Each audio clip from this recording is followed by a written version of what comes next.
नमस्कार मंडळी, मी प्रवीण शंभरकर खेड्यातील मुलगा या यूट्यूब चॅनलवरती तुमचे स्वागत करतो। तर आज मी तुम्हाला दोन आनंदाच्या बातम्या देणार आहे। तर त्या दोन आनंदाच्या बातम्या ऐकण्या अगोदर जर तुम्ही माझ्या चॅनलवरती नवीन असाल तर माझ्या चॅनलला सबस्क्राइब करून जे शेजारची जे बेल आयकॉन आहे त्याच्यावरती प्रेस करायला विसरू नका। चला मंडळी, व्हिडिओला सुरुवात करूया। तर मंडळी, पहिली आनंदाची बातमी अशी आहे की जे लाडकी बहीण योजनेचे अर्ज करण्याची मुदत जी होती ती आता वाढवण्यात आली आहे।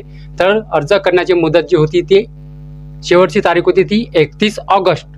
ठीक आहे, 31 ऑगस्ट ही शेवटची तारीख होती। तर आता ती वाढवून सप्टेंबर महिन्यापर्यंत केली आहे। म्हणजे तुम्ही जर सप्टेंबर महिन्यापर्यंत समजा फॉर्म भरले तर तुम्हाला 3 महिन्याचे पैसे म्हणजे 4,500 रुपये तुमच्या अकाउंटमध्ये मिळेल। आपली ही जी मुदत आहे ती कोणासाठी आहे? ज्यांनी फॉर्म भरलेले नाही आहेत, ज्यांच्या फॉर्म भरलेले आहेत पण त्यांच्या फॉर्ममध्ये काही त्रुटी आहेत। ठीक आहे, त्रुटी आहेत, अजून सबमिट झालेले नाही आहेत, म्हणजे अप्रूव्ह अजून झालेले नाही आहेत, म्हणजे डिसअप्रूव्ह आहेत। ज्यांच्या फॉर्ममध्ये त्रुटी आहेत त्यांना पण ही मुदत वाढवण्यात आली आहे। म्हणजे ज्यांच्या फॉर्ममध्ये त्रुटी आहेत, ज्यांनी फॉर्म भरलेले नाही आहेत त्यांनी पण आता सप्टेंबर महिन्यापर्यंत आता फॉर्म तुम्ही भरू शकता। तर तुम्हाला हे 3 महिन्याचे पैसे तुम्हाला 4,500 एका वेळेस मिळणार आहेत सप्टेंबर महिन्यामध्ये। ठीक आहे, ही होती पहिली आनंदाची बातमी।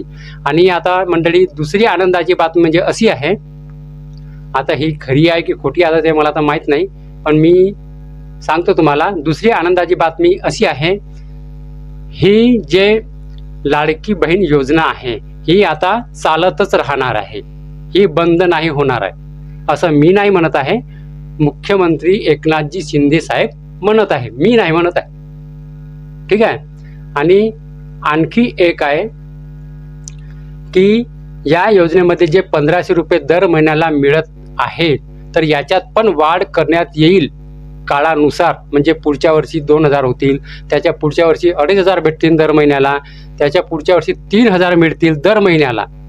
ठीक आहे, अरे बाबा, मी नाही म्हणत, असे शिंदे साहेबांनी म्हटलं आहे, मी म्हणत नाही मंडळी, शिंदे साहेब म्हणत आहे। ठीक आहे, तर मंडळी, ह्या होत्या दोन आनंदाच्या बातम्या। आणि आता एक तुम्हाला सांगायची मला गरज वाटत आहे की ज्यांना पैसे अजून मिळालेले नाहीत, म्हणजे ज्यांचे फॉर्म अप्रूव्ह झाले म्हणजे पास झालेले आहेत आणि ज्यांना अजून पैसे मिळालेले नाही आहेत। ठीक आहे, ज्यांना अजून पैसे मिळालेले नाही आहेत तर त्यांचं बँक सीडिंग समजा जर चेक केलं तर अशा प्रकारे इनॲक्टिव्ह दाखवत आहे। ठीक आहे, ज्यांचं बँक सीडिंग इनॲक्टिव्ह दाखवत आहे तर त्यांनी एकच फॉर्म तो भरायचा आहे। तर तो फॉर्म मी पुढच्या व्हिडिओच्या माध्यमातून तुम्हाला कसा भरायचा आणि फॉर्म तो कुठे मिळेल मी तुम्हाला पुढच्या व्हिडिओच्या माध्यमातून मंडळी तुम्हाला सांगणार आहे। आणि मंडळी, ज्यांचं हे बँक सीडिंग ॲक्टिव्ह दाखवत आहे पण त्यांना दुसऱ्या अकाउंटमध्ये पैसे गेले तर तेच कारण आहे, कारण तुम्ही फॉर्म भरता वेळेस दुसरं अकाउंट जोडलं आहे पण गेले दुसऱ्या अकाउंटमध्ये, म्हणजे बँक सीडिंग जे आहे ते दुसऱ्या अकाउंटचं म्हणजे तुमचं लिंक आहे बँक सीडिंग, पण जे अकाउंट तुम्ही दिलं आहे त्याचं बँक सीडिंग नाही आहे।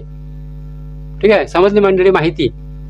तर मंडळी, ही ज्यांचे अकाउंट अनॲक्टिव्ह दाखवत आहे तर त्यांनी एक फॉर्म भरायचा, तर तो फॉर्म मी पुढच्या व्हिडिओच्या माध्यमातून तुम्हाला कसा भरायचा तो सांगणार आहे। तर मंडळी, असेच नवनवीन व्हिडिओ बघत राहण्यासाठी माझ्या चॅनलला सबस्क्राईब करून ठेवा। तर चला मंडळी, नमस्कार।